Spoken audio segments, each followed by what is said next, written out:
This video is sponsored by Tall Man Toys and Comics.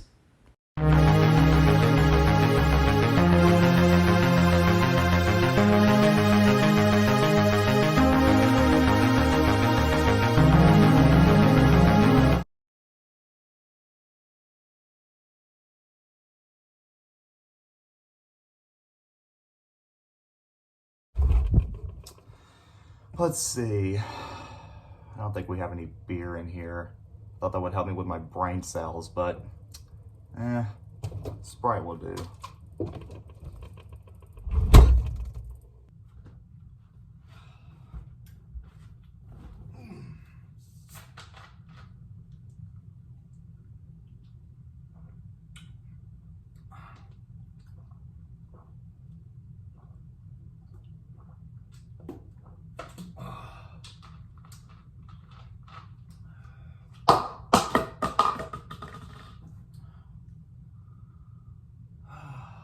It's hard to lose somebody when you can't even drink.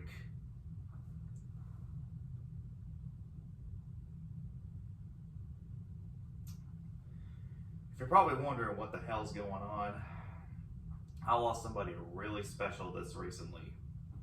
This is probably one of the darkest days of my life. And truth of the matter is that I really didn't want to make a video like this. But just to show you guys how much I miss this person and how much she really, really meant to me, I wanted to go ahead and let this video out. Guys, my Mimi passed away. Now I know technically not many people know who she is, but for those who have been close friends with me, or for those who grew up with me, or anybody part of my family would know who she is. She was someone that, no matter how old I got, she would have still loved me for who I was. My Mimi and I did everything together.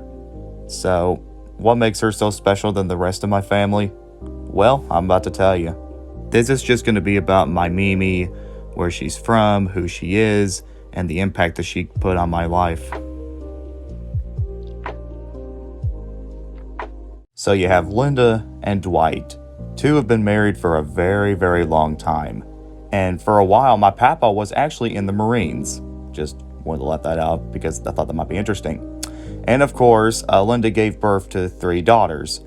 Amy, which is my aunt, my mother, which is Gretchen, and my other aunt, which is Aunt Erin. First Amy, then Gretchen, and then Erin. Hope I didn't confuse anybody. As I got older, I attended Norris Middle School. I wasn't able to ride the bus home because I didn't have a key with me. So I decided to find a bus that would lead to my Mimi's house, where after school, she would cook me some of the best noodles in the house. Her house was always the best part too. The inside looked great. Though the one problem I always had with her house is that the inside smelled awful. After I was done eating, my Mimi would help me with my math and language arts homework. Now, usually Kylie Lane hated doing her homework, but you know what, let's just don't talk about her.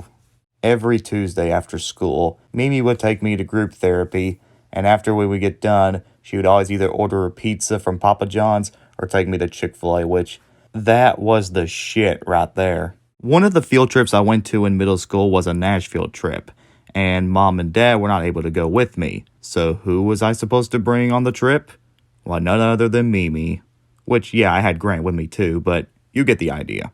Christmas was usually the best time for Mimi because it was like her favorite holiday ever. We'd all come over to our house for a party, and she would give us some of the best gifts a kid would ever have. And Santa would come over and visit, and he'll give us a gift, and it was just such a fun tradition. We still do it now, but usually when it was at her house, it was the greatest. Then again, whenever I came over to her house, she always had Christmas stuff everywhere. And yeah, it may seem a little uncomfortable at first, but trust me, it's pretty cool. Now you're probably wondering, why haven't I been mentioning Jacob in this video? Well, that's because he doesn't want to talk about himself. And thus, here we are now. My Mimi recently ended up being at the hospital because her kidneys weren't working, or her dialysis medicine wasn't going on, or whatever. So I come back home, everything's cool and chill, until I get a phone call from my mother. Hey, your Mimi's not doing very well. You want to say your last few words? Once I got there, it was very devastating. Me watching her on that bed, resting in peace. I grabbed onto her hand and I said, "Thank you for all the childhood memories that you gave me." and then I left. So, overall, guys, there are no words to describe the impact that this woman left and how much she really meant to everybody in the family. Now that she's gone, there's nothing really much for us left, except for one person, and that's Papaw. Papaw has this really bad illness where he got it from the war and he's not able to remember everything. So it's up to me and the family to protect and help Papaw get through the rest of his life. Now, I don't know what the future means for us, so now that we have to take care of Papaw, but I will say this, Linda, aka Mimi, really meant a lot to us, and especially for me, considering that, like I said, if it wasn't for her, I would not have been able to go to middle school or go to therapy every Tuesday, and it wouldn't be the same without her. And the thing is that nobody expected this to happen. Nobody did. But you know what? The good news for her is that at least she's in a better place in our hearts, and we all know she'll be all right.